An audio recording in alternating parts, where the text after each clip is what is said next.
Buon pomeriggio, grazie per essere intervenuti a questo appuntamento nel quale cercheremo di focalizzare alcuni degli elementi più interessanti della situazione pensionistica all'interno della Regione Veneto e non solo. Io mi chiamo Simona D'Alessio, sono una giornalista.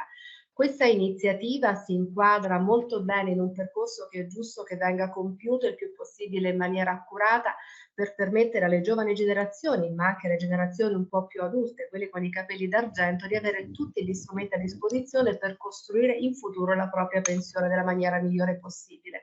Sappiamo che in un contesto nel quale vige il sistema di calcolo della pensione contributivo da una certa età in avanti, diventa fondamentale costruire il proprio risparmio previdenziale sin dall'avvio della carriera lavorativa. Io saluto tutti coloro che ci ascoltano e inizio subito dando la parola al direttore di Veneto Lavoro, Tiziano Barone. Buon pomeriggio. Buon pomeriggio, grazie dell'invito. Io credo che questa iniziativa, insieme ad altre 13 iniziative che sono in questo momento avviate nella nostra regione, rappresentino, insieme ai 2 convegni, insieme ai 22 sportelli che abbiamo attivato e più di 60 stakeholders coinvolti, l'esempio, l'indicazione di quanto sia interessante e utile e anche importante per le attuali generazioni e per le future ragionare in termini di welfare in modo più ampio possibile. Per questa ragione la Regione Veneto ha attivato ancora nel 2017 una legge che si preoccupa di promuovere la previdenza complementare contrattuale nella logica territoriale. Quindi la Regione Veneto è partita da una consapevolezza, e cioè la necessità di indicare la strada, in particolare per i lavoratori e le lavoratrici della nostra regione, a prendere in considerazione in modo più deciso, più robusto, il tema della previdenza complementare, sia pensionistica ma anche sanitaria, e a fianco a questo ha dato un'ulteriore spinta ad un rafforzamento della bilateralità come welfare contrattuale bilaterale e infine anche nella promozione del welfare aziendale e territoriale. Devo dire che i flussi economico-finanziari che hanno a che fare con il welfare sono tanti e sono importanti. È chiaro che il primo pilastro, il pilastro pubblico, è quello più importante, l'INPS, la sanità, quindi la spesa delle pensioni, la spesa della sanità. Ma se pensiamo che solamente nella spesa sanitaria più di 58 miliardi sono spesi nella modalità cosiddetta out of pocket, cioè con i soldi in mano, su 120 miliardi complessivamente di spesa sanitaria, è evidente che qualcosa si può migliorare. Quindi un'organizzazione diversa della spesa sanitaria può rappresentare un'opportunità per ridurre i costi.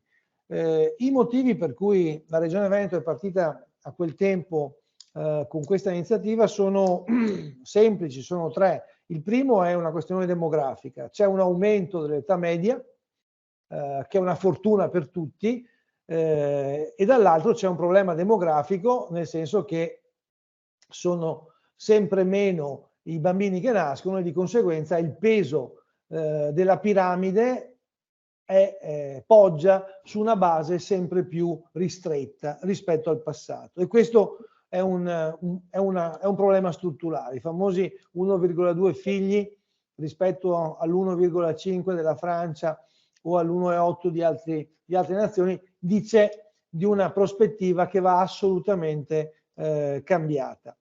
Poi c'è un tema di discontinuità lavorativa, non c'è più il posto di lavoro per tutta la vita, si cambia lavoro con regolarità o per crisi interne o esterne, basta che pensiamo al Covid, cosa è successo rispetto a alcuni settori, e quindi non è più, il modello non è più un posto di lavoro per tutta la vita, e quindi si cambia, si può avere carriere quindi discontinue con contribuzioni diverse, magari in assenza di contribuzioni.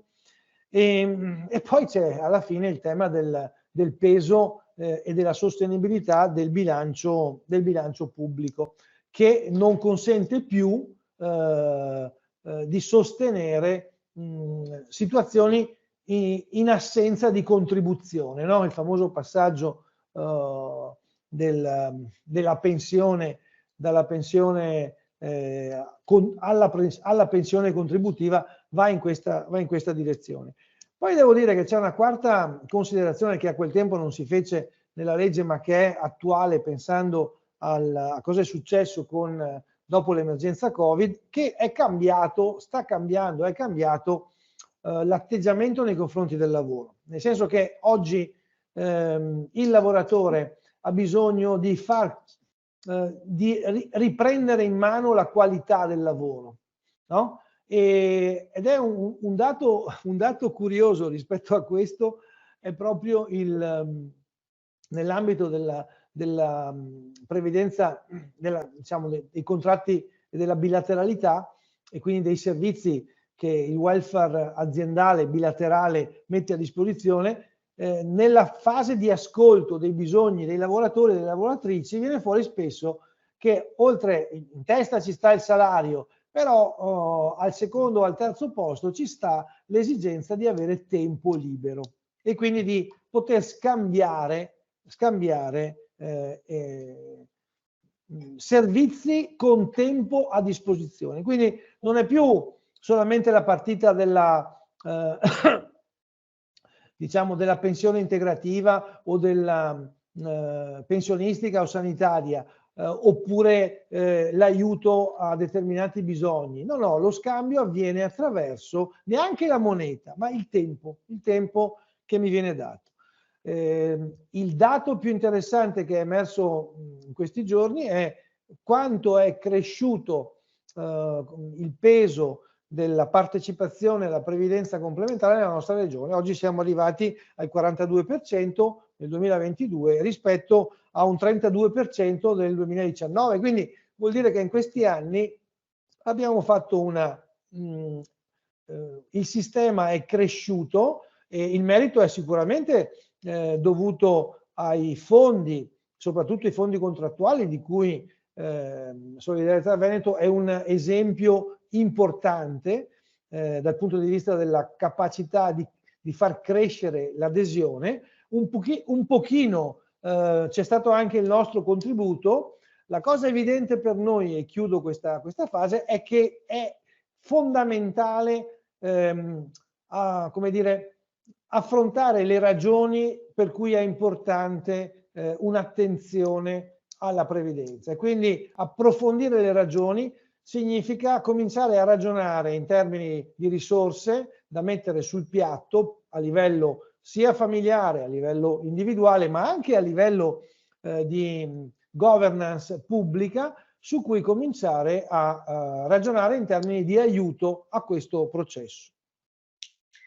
Grazie Tiziano Barone. Credo che in questo intervento sono già emersi dei temi particolarmente rilevanti. Mi è molto piaciuta, ammetto, quel riferimento al cambiamento del lavoro. Io ricordo che l'attuale Ministro del Lavoro, Marina Calderone, durante un incontro fatto in precedenza nella sua precedente vita, ossia come Presidente del Consiglio Nazionale dei Consulenti del Lavoro, evidenziò come noi dovremmo iniziare a considerare il nostro percorso professionale come un insieme di lavori, non più come un macigno, come diceva giustamente Barone, come un lavoro unico, e sulla base di questo edificare quella che poi sarà la futura prestazione pensionistica. Quindi sono delle questioni da trattare con la massima attenzione, perché ci devono portare anche a affrontare nella maniera migliore possibile l'evoluzione del mercato e cercare di trarne il meglio, come diceva giustamente Barone. Andiamo adesso un po' all'interno proprio, insomma, di quelli che sono stati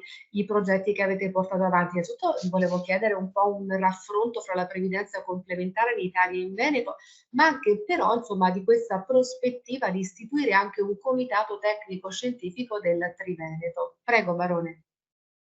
Allora, la caratteristica operativa della legge della nostra regione è di mettere in moto un sistema di accreditamento delle forme di welfare partecipate, quindi contrattuali. In particolare il metodo che abbiamo adottato ci consente di individuare i migliori fondi pensionistici complementari contrattuali, i migliori fondi sanitari, gli enti bilaterali presenti nella nostra regione, il welfare aziendale e il welfare territoriale. Per quanto riguarda il criterio di fondo dal punto di vista dell'accreditamento, abbiamo stabilito di concerto con le parti sociali e con i colleghi della regione che era importante definire principalmente la partecipazione,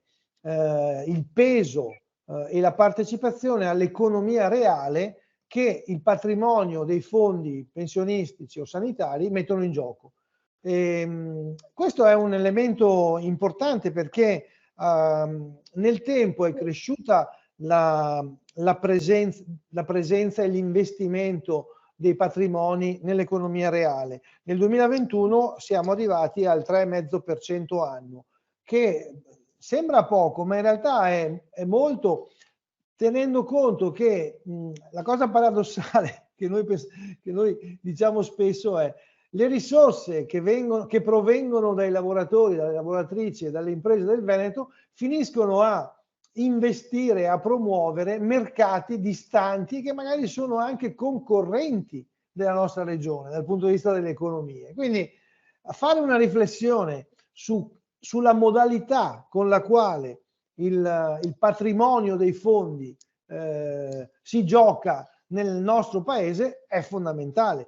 Come peraltro un altro elemento che vale la pena comunque ricordare è il peso comunque del TFR all'interno dell'economia. Da questo punto di vista il totale del TFR generato nel 2021 è pari a 27,2 miliardi.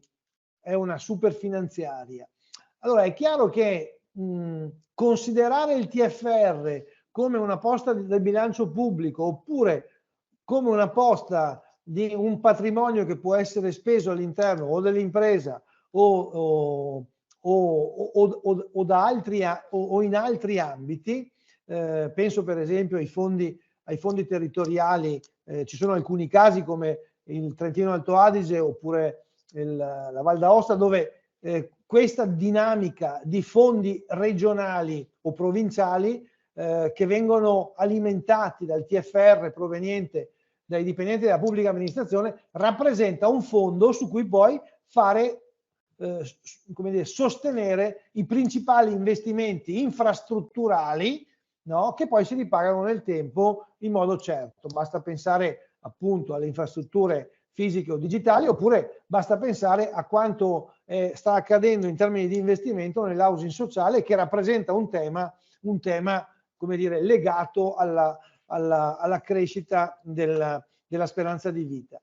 Da questo punto di vista anche il tema del welfare territoriale in termini di capacità di raccogliere finanziamenti, penso ai finanziamenti delle fondazioni bancarie oppure ai finanziamenti dei fondi regionali legati al fondo sociale o altri fondi comunque in gestione territoriale, è evidente che possono rappresentare occasioni in cui la logica dell'1+1 non fa 2 ma fa 3 o 2,5 è una cosa che funziona. Chiudo dicendo che il terzo settore in questo contesto del welfare territoriale è un punto importante, basta pensare per esempio al caso della long term care.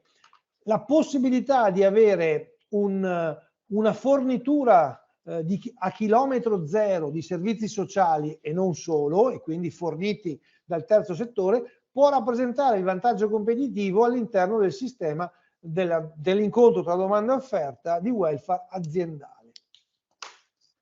Grazie Tiziano Barone, credo che l'esigenza di welfare, prima giustamente lei menzionava anche tutto quello che abbiamo vissuto con la pandemia da Covid-19 sia fortemente sentita, e individuare delle strade per rendere il più possibile efficiente l'assistenza sia fondamentale. Forse è proprio questo, insomma, che dovrebbero fare i decisori istituzionali, sia a livello regionale, sia a livello dei comuni, naturalmente anche a livello nazionale. Quindi apprezzo molto il vostro sforzo, e adesso, appunto, per entrare ancora nel merito di quello che realizzate all'interno della vostra regione, io saluto Paolo Stefan, che è il direttore di Solidarietà Veneto, il fondo pensione di cui parliamo. Buon pomeriggio.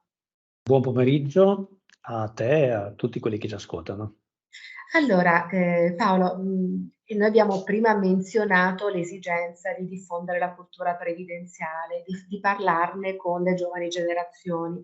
È interessante sapere quanto effettivamente però sia composta, come sia composta, chiedo scusa, questa platea, insomma, all'interno della vostra regione, e soprattutto, insomma, quali possono essere più o meno le aspettative, insomma, le istanze di questa platea. Io ti do la parola in modo che tu possa fornirci, snocciolarci qualche numero sugli under 35 in Veneto e cercare anche di farci un loro identikit. Prego.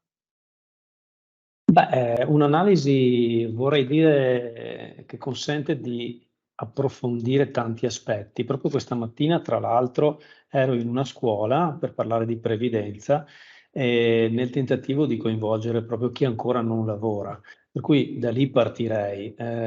Solidarietà Veneto, insomma, intanto per fare la carta d'identità, il fondo pensione più diffuso nella nostra regione, ci sono 140.000 iscritti. Vi do due dati che credo siano interessanti relativamente ai giovani. Sono più di 4.000 gli iscritti a Solidarietà Veneto come soggetti fiscalmente a carico, quindi ragazzi, ragazze, bambini, neonati che evidentemente non lavorano, ma per i quali qualcuno ha pensato, mettendo così, facendo funzionare quell'abitudine al risparmio che è un po' una caratteristica di tutto il nostro paese e in modo particolare della nostra regione. Sappiamo che la previdenza complementare è una forma di risparmio così orientata a un obiettivo, quello del benessere, quando magari non avremo più le forze di lavorare come quando abbiamo 20 anni o 30 anni. Sappiamo che è una forma di risparmio nella quale è meglio poco e per tanto tempo piuttosto che rincorrere i risultati, i rendimenti con versamenti abbondanti in poco tempo. Quindi c'è una cultura previdenziale che sta maturando da questo punto di vista, e dobbiamo dire che per quanto riguarda i tassi di adesione dei più giovani al Fondo Solidarietà Veneto, ci troviamo in una situazione migliore rispetto alla media nazionale, che ci accomuna in questo senso ai nostri concorrenti privati, perché rileviamolo, la percentuale di giovani giovanissimi iscritti ai fondi di previdenza complementare promossi da banche e assicurazioni è più elevata rispetto a quella che contraddistingue i fondi negoziali. Va da sé, i fondi negoziali si rivolgono naturalmente ai lavoratori, i fondi aperti si rivolgono a una platea più ampia. Però in questo senso Solidarietà Veneto si accomuna ai fondi aperti, e quindi questo è segno che c'è una sensibilità, una attenzione più diffusa al mondo dei giovani. Lo scorso anno, l'anno peggiore dal punto di vista dei mercati finanziari, no? Annus horribilis, è andato tutto storto: guerra, crisi energetica, rialzo dei tassi, inflazione, insomma mi pare di non aver dimenticato niente. Abbiamo registrato un numero record di adesioni, e di queste adesioni circa il 60% erano mediamente 35enni che hanno selezionato per il loro percorso di investimento il comparto dinamico. Quindi un'attenzione, e non è un dato isolato del 2022, è un dato che si conferma di anno in anno ormai da un quinquennio a questa parte. Quindi quando si dice che i giovani non sono attenti al tema del risparmio a lungo termine, è vero fino a un certo punto, perché qualche cosa sta cambiando, una sensibilità si sta incrementando, lo registriamo a livello nazionale, questo sicuramente, ma lo registriamo in maniera specifica nel territorio. Tra l'altro questa mattina, appunto, nel dibattito che si è acceso in quest'altro evento a cui abbiamo partecipato, è emerso un tema interessante, cioè la frammentazione degli approcci da parte dei giovani alla previdenza complementare. Allora, se per esempio nel percepito di Solidarietà Veneto c'è la presenza, per esempio la persistenza di giovani che si approcciano alla previdenza complementare con l'idea di, possiamo dire, comprare il biglietto per la libertà di decidere cosa fare della loro vita quando un giorno arriveranno nei pressi dei 50 o dei 60 anni, no? Quindi l'accumulo per accedere anche a una prestazione pensionistica prima dell'INPS, prima che l'INPS ci arrivi. C'è una figura tipo di giovane che si approccia in maniera evoluta, possiamo dire, al tema. E questo tipo di visione si sposa perfettamente con il quadro descritto da Tiziano Barone, quindi un sistema che è molto diverso, un sistema del lavoro che è molto diverso da quello degli anni 90. Guarda, Solidarietà Veneto nasce nel 1990. Quindi, se mi metto nei panni dei fondatori di 33 anni fa, io credo che avessero un'idea di pensione complementare molto diversa da quella attuale, perché noi siamo complemento di che cosa? Okay? Nel 1990 probabilmente eravamo complemento di una pensione INPS monolitica, certa, alta, arrivava presto e con poca flessibilità. Allora si andava a scuola fino a un certo punto, poi c'era il blocco del lavoro e il terzo blocco della pensione. Era anche facile costruire il complemento, se vogliamo, dato che l'elemento principale era così composto.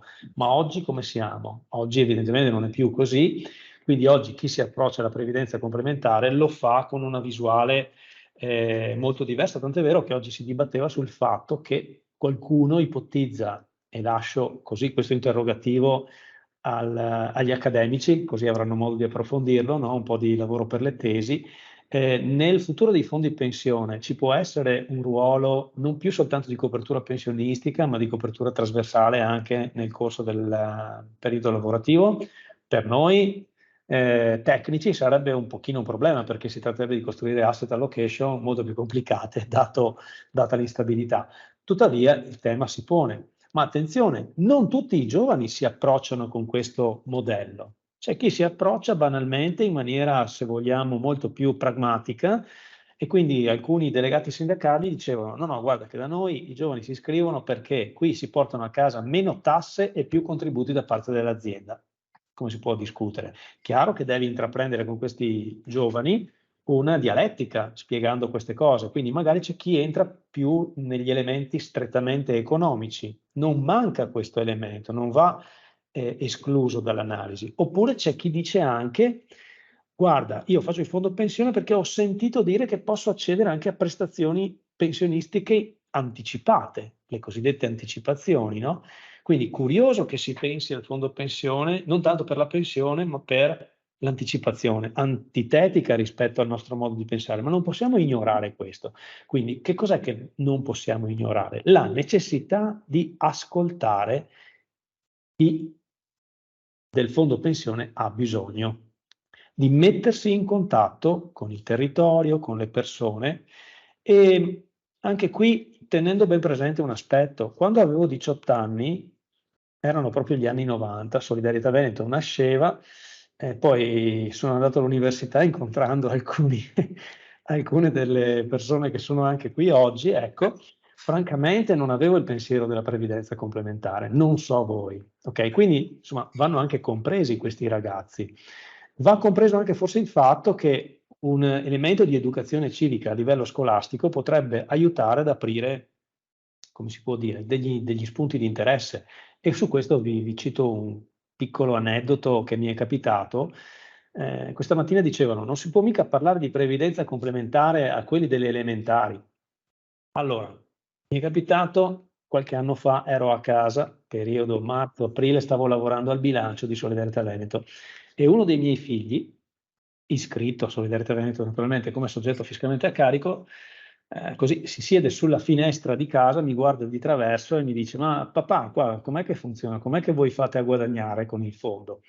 Allora mi sono messo lì e ho detto: ma che cosa intendi? Ma a te chi è che dà la paga?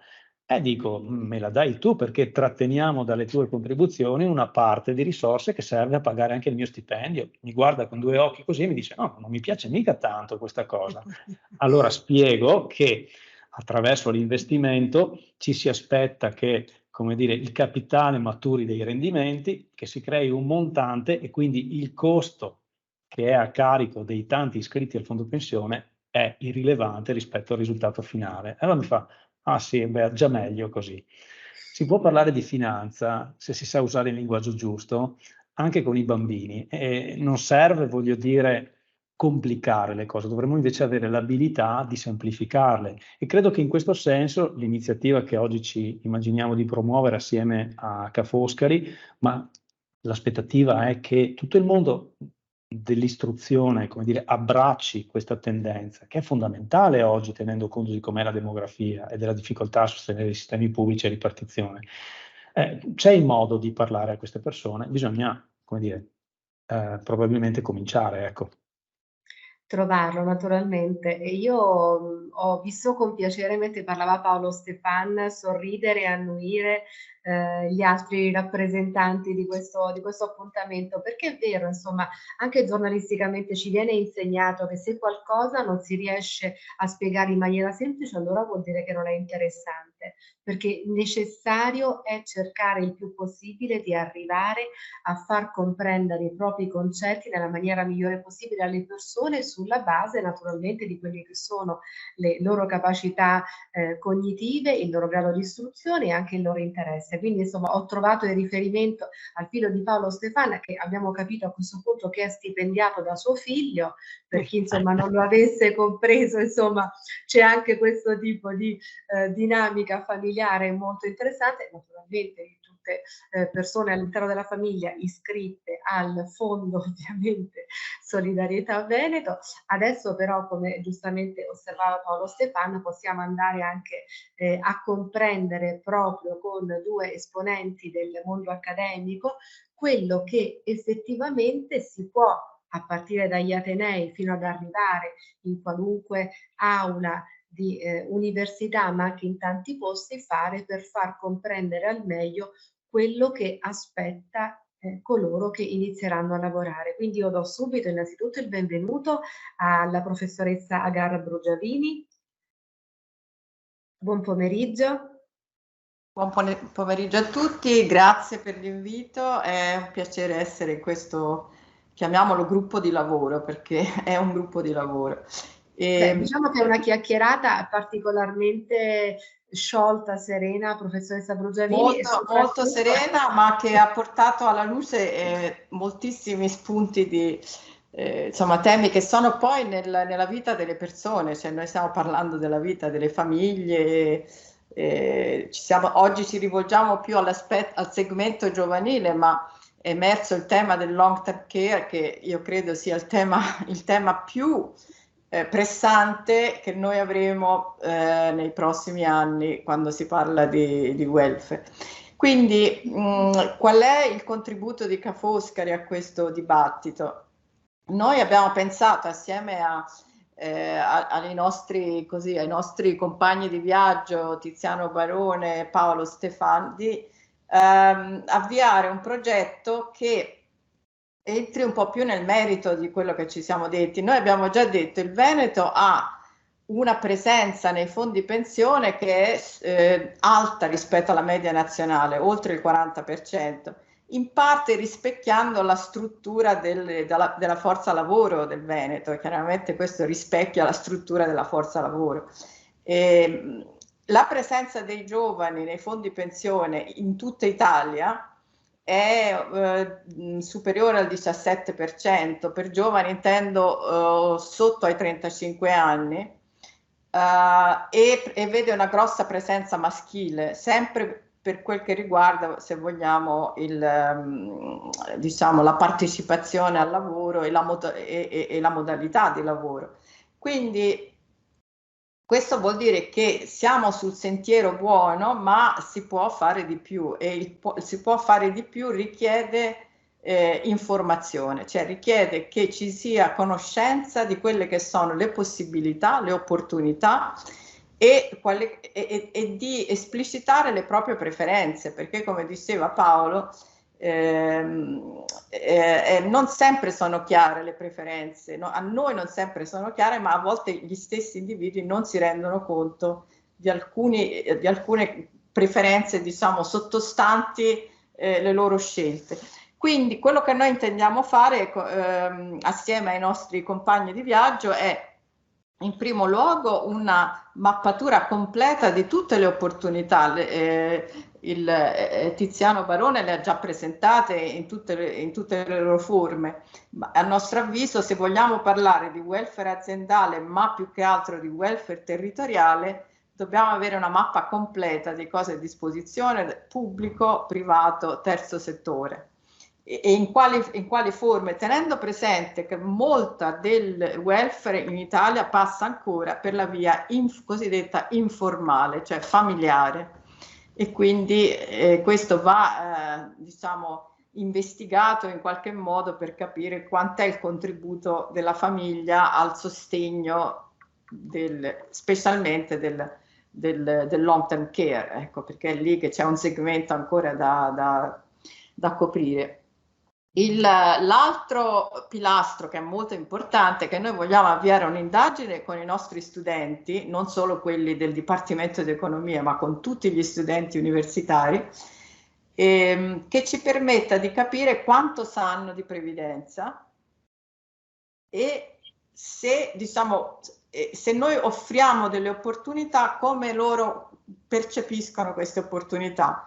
Molto in relazione al mercato del lavoro che loro si aspettano di affrontare, perché come diceva Tiziano Barone, il mercato del lavoro non è più quello e come diceva anche Paolo, non è più quello che noi ci aspettiamo, è un po' appunto un'aggregazione di modelli di lavoro, un'aggregazione di possibilità. Ma e questo le ragazze e i ragazzi lo sanno, cioè non sono sprovveduti, ecco, le ragazze e i ragazzi lo sanno. Si tratta di collegare questo aspetto all'aspetto delle loro scelte, cioè di metterli davanti alle opportunità che hanno e alle scelte che possono fare. Quindi in questa indagine noi cercheremo di approfondire meglio questi aspetti e capire quali sono le differenze importanti. È chiaro che parliamo con ragazze e ragazzi con un livello di istruzione mediamente più elevato della media, perché stanno facendo l'università. Poi vorremmo però estendere questo esercizio anche alle scuole medie superiori. Siamo già in contatto con l'ufficio scolastico regionale, poi sono sicura che avremo l'aiuto diciamo dei nostri colleghi presenti, perché lì c'è un segmento molto interessante e io sono d'accordo con Paolo, si può arrivare anche alle elementari, perché voi sapete che ci sono diverse iniziative sull'educazione finanziaria che vanno proprio alle elementari, cioè per esempio io ho fatto una lezione molto bella scusate se mi allargo ma è troppo divertente, sul tasso di cambio con i fogliettini gialli, i fogliettini blu, i fogliettini rossi, quanti gialli dai per i rossi, cioè è lo scambio delle figurine, insomma, ecco, quelle che un tempo era lo scambio delle figurine. Quindi arrivare anche a ragazzi che non sono ancora, diciamo, così vicini al mercato del lavoro, però proprio perché gli universitari invece sono vicini alla scelta del mercato del lavoro, anche accompagnare questa scelta a quella che noi ormai pensiamo a un'architettura di welfare nel ciclo di vita, perché non si può più pensare per pezzi, no? Come diceva all'inizio Tiziano Barone, non è che possiamo pensare al segmento sanità, segmento pensioni, c'è proprio un'architettura che deve coprire i bisogni con una certa flessibilità, ma che copra un po' il ciclo di vita. Quindi questo è un po' il nostro approccio. Il terzo pilastro del progetto sarà più operativo, con degli sportelli che noi vogliamo aprire proprio nelle sedi universitarie e eventualmente anche nelle scuole, dove possiamo dare delle informazioni, vedere che tipo di domande ci vengono fatte, come noi possiamo spiegare concetti che, come dicevi tu Simona, sono a volte complessi, perché spiegare il passaggio dal sistema retributivo al sistema contributivo della pensione non è banale, però ci dobbiamo provare, perché i ragazzi devono capire, ragazze e ragazzi devono capire che impatto ha questo sulle loro prospettive future. Ecco, quindi questo è un po' il nostro ruolo è, come al solito, diciamo, perché è il nostro lavoro, informare e formare nello stesso tempo, e però possibilmente avendo davanti a noi una platea che parte dalla platea degli universitari, perché ci sono più vicini, più prossimi, ma che poi si estende anche a un ambito più diffuso, ecco. Allora, io resterei proprio, insomma, sulla scia di quello che ha detto adesso Agar Brugiavini, dando la parola alla sua collega, ad Antonella Basso, proprio per cercare, insomma, di entrare nel merito di quello che è il vostro rapporto, la vostra interazione proprio con gli studenti universitari, insomma, con coloro che costantemente avete dinanzi, spesso e volentieri, magari sono anche persone che vi guardano con un po' di timore per ovvie ragioni di esami, però insomma in questo caso io so insomma che voi state proprio concentrando i vostri sforzi su questo segmento per poter dare a Ca' Foscari le giuste informazioni. Ci dà qualche altro elemento, per favore? Scusatemi un attimo, io purtroppo devo lasciarvi perché sto entrando in un altro meeting. Allora noi la salutiamo e la ringraziamo tantissimo, grazie per averci raccontato quello che fa Veneto Lavoro. E ci vediamo presto per proseguire la collaborazione. E buon lavoro, in caso di dirlo lo possiamo dire, buon lavoro in Veneto e non solo. Grazie mille, grazie tante Tiziano Barone. Professoressa Basso, prego. Grazie Simona, grazie innanzitutto per l'invito. Io sono recentemente stata cooptata, diciamo così, in questo gruppo di lavoro. Vorrei fare appunto alcune riflessioni sull'importanza che io vedo veramente notevole di contattare gli studenti universitari su questo tema.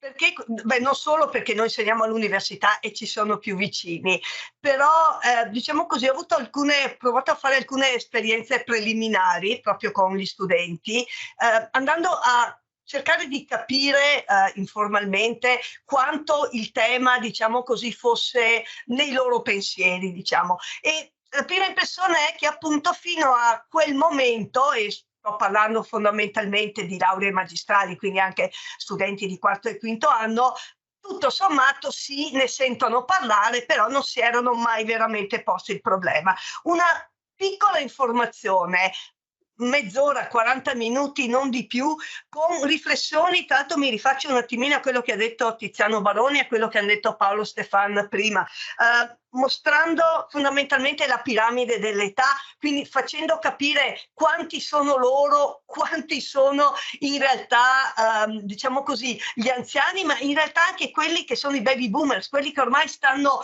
proprio per entrare nell'arco di proprio 5 anni diciamo così, nell'età pensionistica.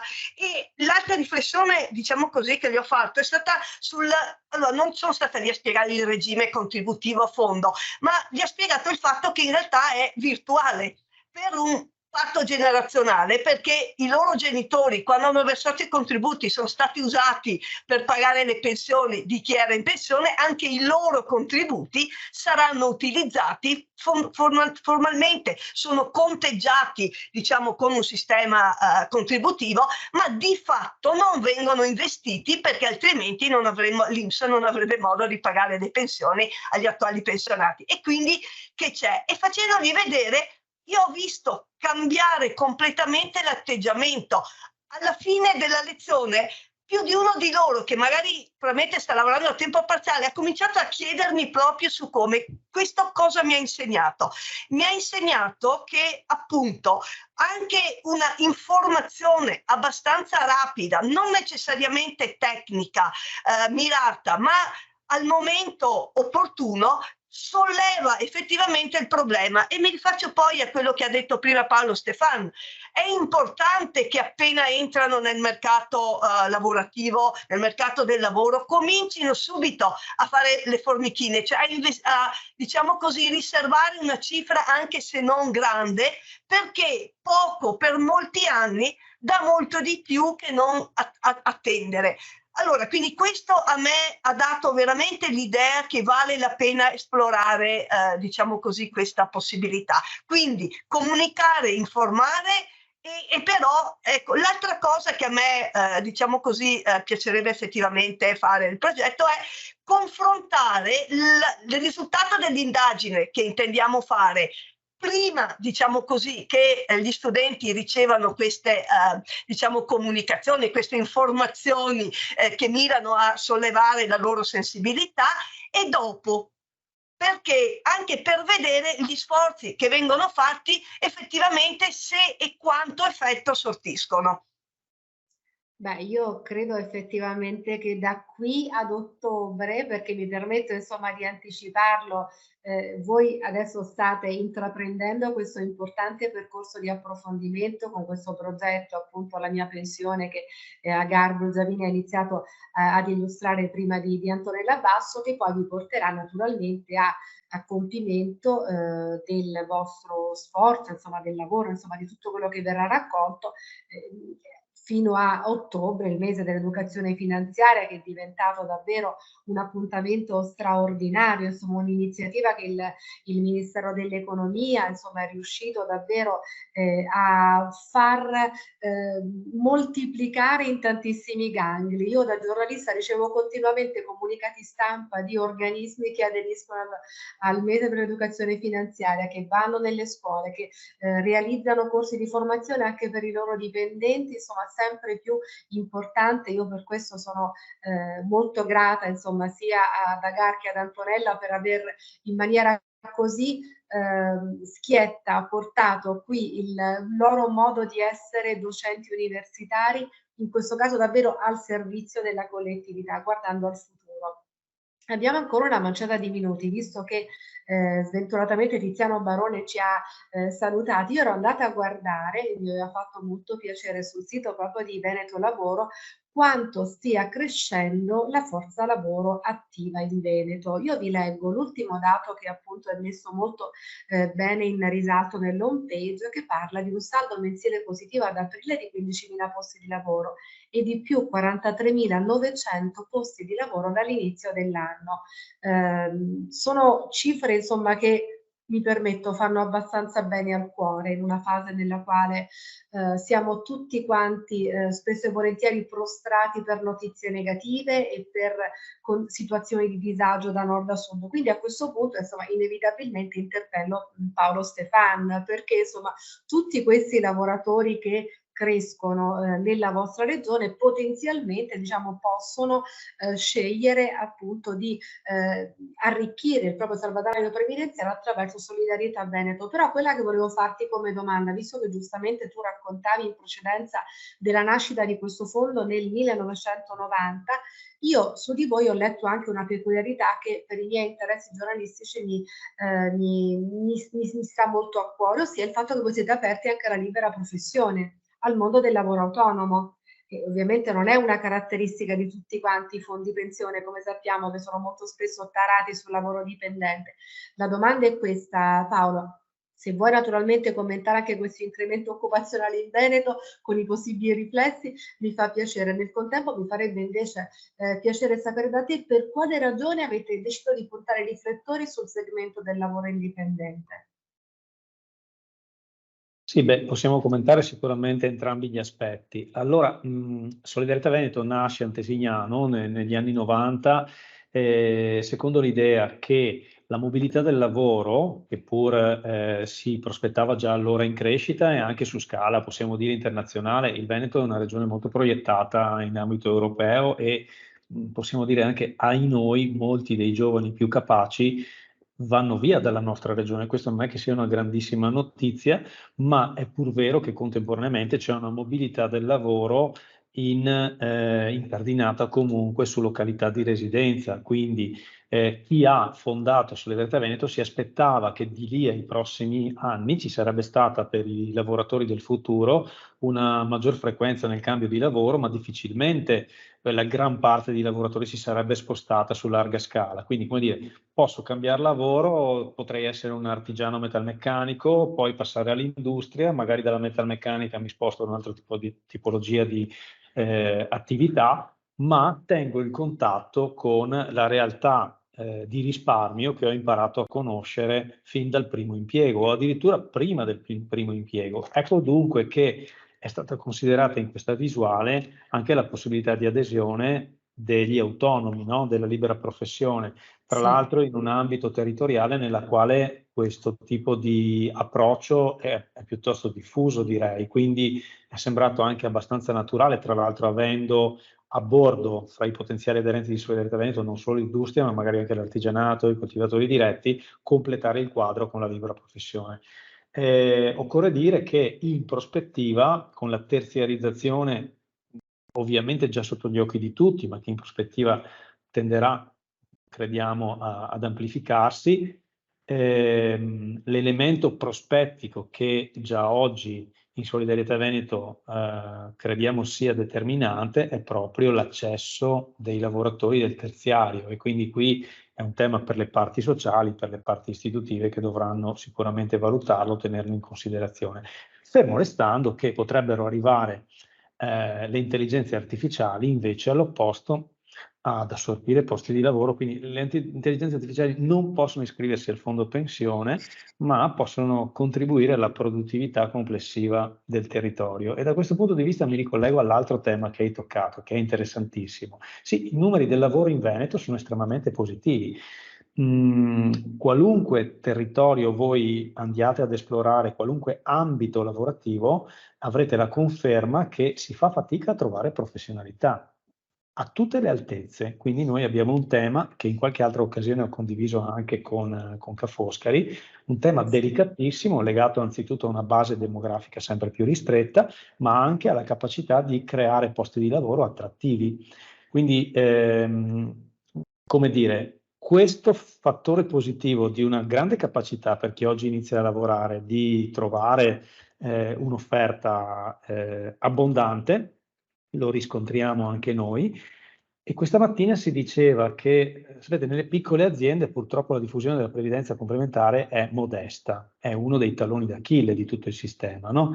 E la stessa presenza di Solidarietà Veneto nel territorio contribuisce anche a, come dire, divulgare cultura previdenziale nella piccola e media impresa.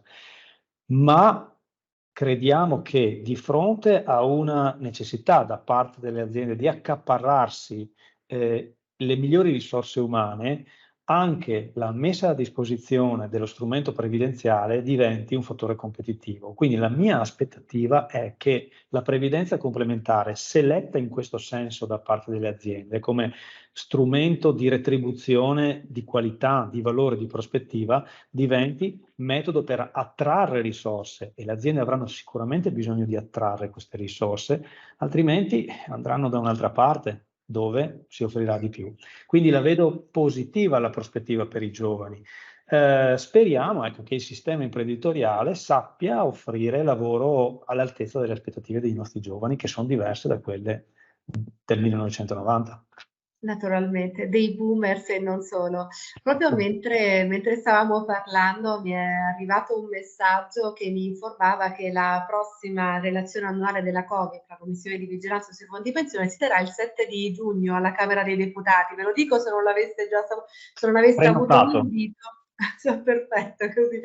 Allora, no, è importante tutto questo perché sarò molto curiosa di conoscere naturalmente, come di volta in volta mi accade, quelli che sono gli andamenti annuali della previdenza complementare. Io ricordo che lo scorso anno uno dei dati che ci aveva molto colpiti tutti come giornalisti è che fra fondi pensione e casse di previdenza dei professionisti il risparmio complessivo aveva superato i 321 miliardi di euro, che hanno avuto una crescita graduale, adesso sono arrivati intorno ai 108 miliardi, stando all'ultimo dato. Visto che sia Garbo Zavini che Antonella Basso sono, diciamo, molto attenti a quelli che sono poi gli andamenti, insomma, dei fondi pensione, quello che volevo anche chiedere a loro, visto che il vostro sarà un progetto di acquisizione di informazioni, insomma, ma anche formativo, che cosa fondamentalmente vi aspettate come esiti dai vostri ragazzi e dal raffronto che farete in questa fase con loro, anche poi sulla base dei dati macro che abbiamo provato un po' a raccontare. Prego, prima Gara e poi Antonella, o viceversa, come desiderate. Vado io con una battuta solo, ma noi, come ha detto anche Antonella, siamo molto ottimiste perché noi abbiamo riscontrato che appunto le ragazze e i ragazzi sono molto più attenti di quello che noi immaginiamo, no? Perché noi li pensiamo sempre attaccati al cellulare, che un po' lo fanno, però poi dopo insomma sanno anche discernere cose rilevanti da cose meno rilevanti, quindi noi siamo molto positive su questo. Devo dire, l'aspetto che tu coglievi di questa crescita ma abbastanza significativa della partecipazione al lavoro e il tema che Paolo ha sollevato del terzo settore sono temi molto rilevanti secondo me, perché ora questo non so quanto i nostri giovani lo potranno cogliere, però noi dobbiamo approfondirli questi temi, perché primo, intanto se questa crescita è sostenuta e non è transitoria, perché questo è importante, che questa crescita abbia, diciamo, non risponda solo agli stimoli del momento, ma che diciamo, abbia una sua permanenza.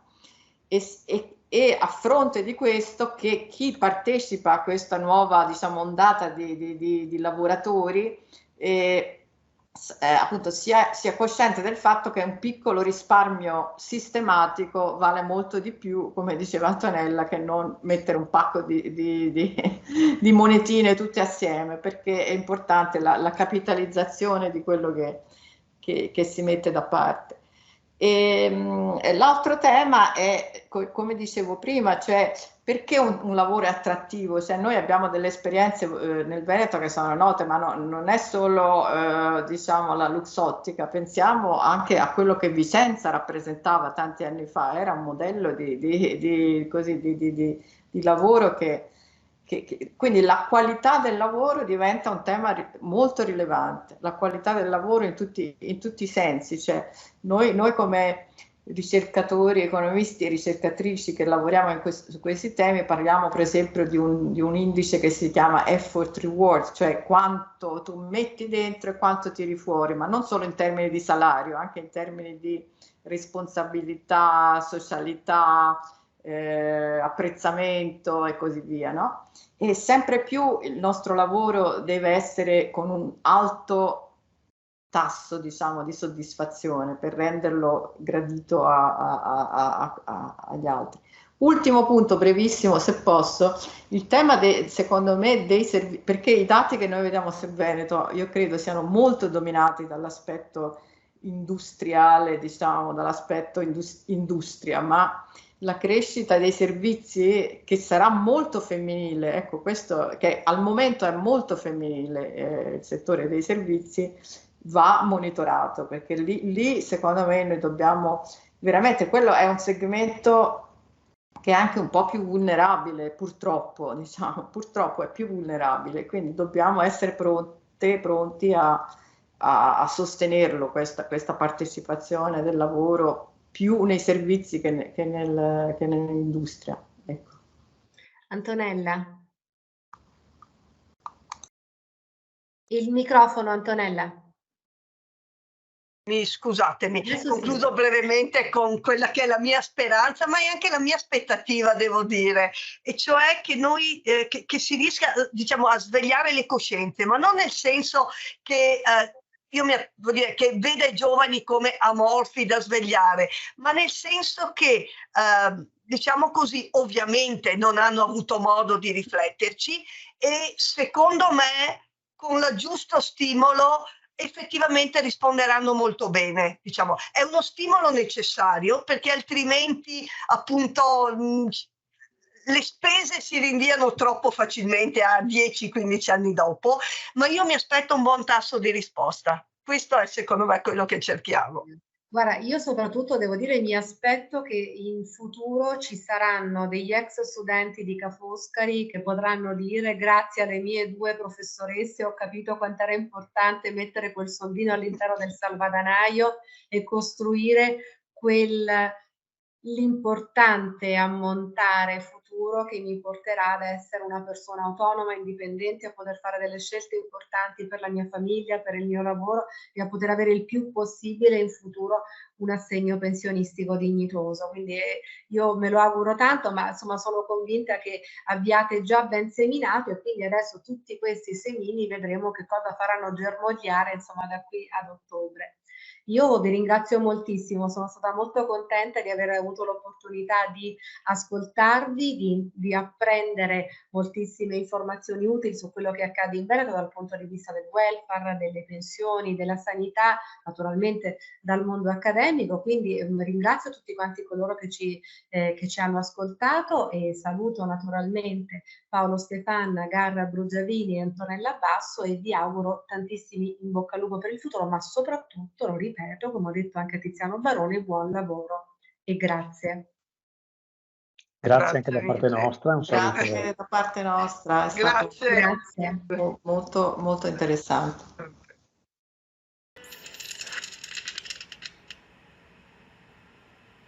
Avvertenza, messaggio promozionale riguardante forme pensionistiche complementari. Prima dell'adesione leggere la documentazione prevista da COVIP. I rendimenti passati non sono necessariamente indicativi di quelli futuri.